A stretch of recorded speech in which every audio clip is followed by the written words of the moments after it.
పాపాయత్త ఏం చేస్తున్నావు?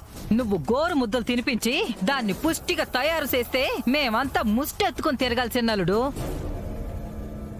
ఏం మాట్లాడుతున్నావు అత్త? మీరెందుకు ముష్టెత్తుకుంటారు? నువ్వు దాన్ని తల మీద పెట్టుకుని ఊరేగుతా ఉంటే ఊర్లో మాకు ముష్టెత్తుకోవడం తప్ప వేరే మార్గం కనిపించట్లేదు. పని చెయ్యాల్సింది కూర్చుని తింటే ఆస్తులన్నీ పోయి చెప్పల్లో ప్రసాదమే కదా మిగిలేది. చూడు పిన్ని, మా ఆయన నాకు గోరు ముద్దలు తినిపిస్తున్నాడు. నీకు చూడటం ఇష్టం లేకపోతే ఇటువైపు రావద్దు. అంతేకాని అందరికీ వినిపించేలా గోలు చేస్తున్నావేంటి? ఓయమోయమోయమోయమోయమో, ఈ రోజు ఇటువైపు రావద్దు అంటా ఉండది, రేపు ఇంట్లో నుండి వెళ్ళిపో అంటది. అవునులే, పెళ్ళాలు చెప్పినట్టల్లా తోక ఊపుకుంటూ పనులు చేస్తే మాటలు ఇలా కాకుండా ఎలా వస్తాయి? ఏమైందమ్మా? ఈవిడ గారు చిన్నల్లుడితో సరస విరసంలో మునిగిపోతుందంటన్నాయ్. అప్పుడు మనం ఆ దరిదాపుల్లోకి రాకూడదంట. పాపాయ్ పిన్ని, నేనలా ఇప్పుడు చెప్పాను. నువ్వు ఎట్టా చెప్పినా అర్థం ఇదే కదా అమ్మాయి వస్తుంది. పాపాయత్త ఇలా లేనిపోనివి చెప్తే పాపాలు చుట్టుకుంటాయి. ఈరోజు శివ బర్త్డే అని ఫోన్లో తనకి మెసేజ్ చేసింది. అందుకే 2 ముద్దలు కలిపి అన్నం తినిపించాను.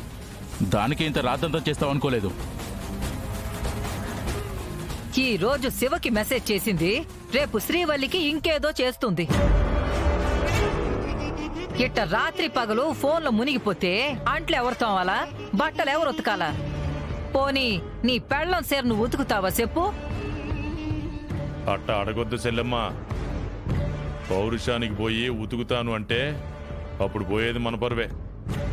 పెళ్ళానికి సాయంగా ఉంటే మంచివాడని పేరొస్తుంది గాని పరువెందుకు పోతుందండి? ఏంది తిరుపతి, నా శాత ఉతికించాలని ప్లాన్ చేస్తాండవా ఏంది?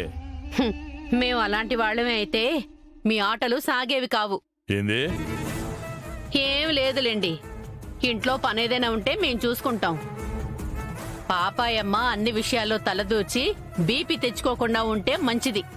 చూడొదినాయ్, నీ పెద్ద కోడలు ఎల్లడమే కాక పెద్దల్లుని కూడా తీసుకుపోయింది. బీపీ కాదుదినా, ఇంకొకరికైతే గుండెపోటు వచ్చుండేది. మా అన్నయ్యది గట్టి ప్రాణం కాబట్టి తట్టుకున్నాడు. అయినా నాగవల్లి డెలివరీకెళ్ళింది. మొదటి కన్పు ఎవరైనా పుట్టింట్లోనే జరిపిస్తారు, అందులో తప్పు లేదు.